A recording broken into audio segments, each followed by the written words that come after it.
Alright,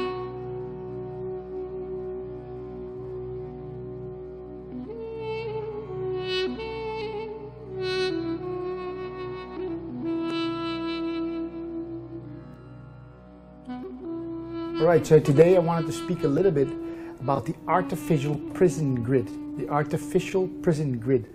And you can call it all kinds of things, but you know, in the past I've spoken about the true meaning of meditation.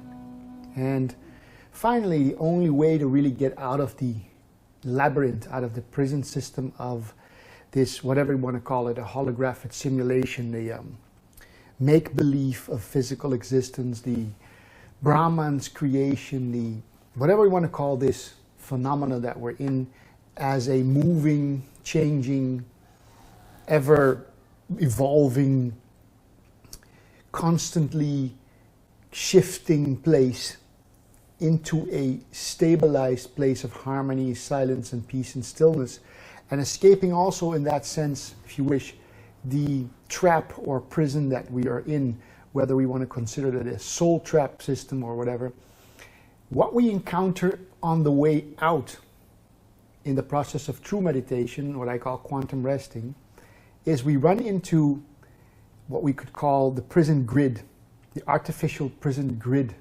And it's like a series of firewalls, like a bunch of nets that are, you know, bigger holes for the first people to try to get out, and then smaller and smaller and smaller and more dense. Like the first ones might be huge holes just made out of rope, and then they get smaller and they start to be making out of steel, and then finally there are even some fine electrical grid, like a force field type of system. So there is an ever increasing amount of nets, or you could say an endless almost amount of nets that keep the soul trapped.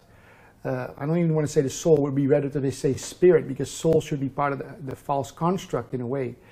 But the spirit itself, the knowing element. So there's this, that which is aware, which of the body, of the mind, of all that is, that timeless spirit, that ever-present, boundless element of knowing that we truly are, for it to be able to rest in the silence and therefore completely merge with the unmergeable or the unformed, to return to the unformed, to basically return to what we truly are as nothing, or as the absoluteness of nothing, right? The pure potential of everything, which is the fullest, the realest. It seems there is a really systematically, artificially controlled net system that keeps us like firewalls from reaching there. So in the process of meditation, true meditation is nothing but dropping everything that rises. So it's not some focusing on the white light, focus on your breathing. Those are all tools that can be used. But what we'll notice is that finally true meditation is sitting down without the need to do anything. Nothing to work out, no activity to engage in the world. You just decide for a period of time to relax and to be as nothing, right? Which is to remain, and you're breathing and you know what's happening and you hear things, sounds, but there's no active focus on anything that has something to do with future or past or a discovery or anything. And then as we sink deeper into this silent, still place of emptiness, you feel the well-being, you feel the sensations of the body, which is a very fine electrical type of current that pervades the entire body. And you rest, and you notice in most cases, for most people, that something will arise. But really, real meditation is nothing arising. So the moment you see something arising, we drop it. And we remain as nothing. And when something arises, we drop it. That's true meditation. Now, in my own experience, when I rest in true meditation, which is the non-doing, the non-becoming, the inactivity, the negation of everything that is a doing, a becoming, the negation of that, the negation of thought, the negation of emotion, the negation of activity and momentum and movement and motion. There is at times a soft resistance, but at times also an extremely strengthy resistance, a very powerful resistance. And resting with that and looking at it and dropping it and then it returning, it really feels like it's an artificial construct that is imposed. So I was saying on a post that Alison Gold had put onto Facebook that it seems that it was about warfare, you know, mental, like mind warfare, the modern warfare that they're applying. And the artificial intelligence or the construct in which we live, they have technologies, it seems, that can have alarms that go off at the mainframe. So basically at their artificial intelligent mind control center, the home base, right? Their headquarters, let's say. They have a system on which they can, probably through artificial intelligence, but it seems that there's something that notices when people are getting too silent, getting too still, getting too surrendered, getting too close to their true nature, you know, losing the identification with body and mind and belief systems and all that. Well, first, of course, all the belief systems, and then you lose identification with the particular circumstances of your life and what you have to do and not do. And then you lose even the necessity to think about any of those things, and then you lose the necessity to be identified with the body as the body and the mind. And then there's some kind of alarm system seems to be going off at AI headquarters, and this black goo type of in artificial intelligent liquid psychic matrix in which we are basically engulfed. And the system notices somebody getting too close to the edge of the prison. And so the moment you are totally surrendered to that, they know you would escape. That the soul, the spirit light body that they have ensnared, entrapped, imprisoned, and are recycling over and over and through the system is coming way too close to escaping the boundaries of the prison, right? Getting too close to the boundaries of the prison and consciously doing it so. And so at that moment, to more or less degrees, I notice in my own life that the moment I'm really, really at calm and at peace and in silence, that something will occur in my vicinity that somehow begs attention, that begs for my attention to go with it. And then it seems like something is fueling that.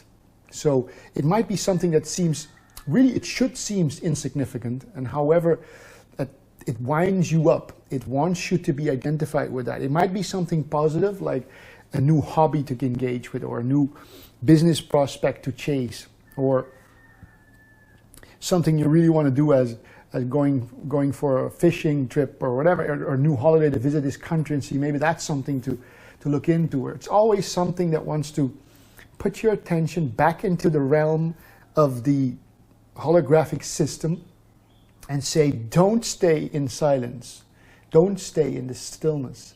And it forces almost you out of that, and it puts your attention back on some trivial path that leads nowhere except to more waste of time, and therefore brings you closer to the physical death.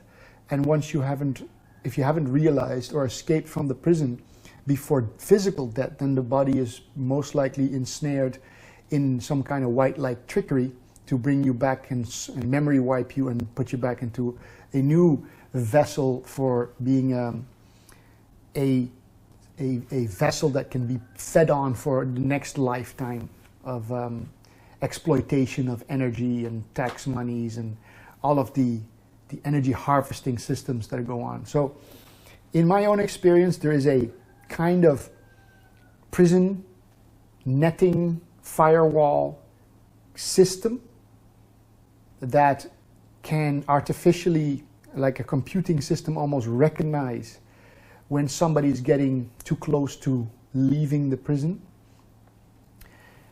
and the spirit prison, let's say, and then it literally has the capacity to distract, and then with some artificial means fuel the distraction that makes it seem that this distraction is valid.